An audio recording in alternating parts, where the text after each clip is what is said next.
आपण पाहत आहात सूर्यप्रकाश जनहित न्यूज, सदैव जनतेच्या हितासाठी। स्नेहनगर रेल्वे स्टेशन परिसरात सर्पमित्र निर्भय साखला यांची तत्परता। मध्यरात्री घरात शिरलेल्या सापाला जीवनदान। धुळे शहरातील स्नेहनगर रेल्वे स्टेशन परिसरात एका घरात बाहेरून साप शिरत असताना दरवाजा उघडताच तो साप बाहेरच्या दिशेने गटारीकडे जात होता। त्याचवेळी सर्पमित्रांनी परिस्थिती ओळखून सापाला सुरक्षितपणे पकडले।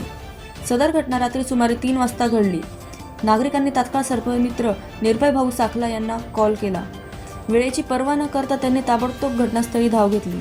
घराच्या कंपाऊंड परिसरात त्यांनी अत्यंत कौशल्याने व सुरक्षित पद्धतीने सापाला पकडून नागरिकांचा जीवित धोका टाळला। रात्र असो वा दिवस, कोणाचाही एक कॉल आला तरी जनतेच्या संरक्षणासाठी धावून येणारे धुळे शहरातील सर्पमित्र निर्भय भाऊ साखला यांचे नागरिकांकडून मनापासून आभार व कौतुक व्यक्त करण्यात येत आहे। सूर्यप्रकाश जनहित news bureau report, Suresh Bagul, Dhule.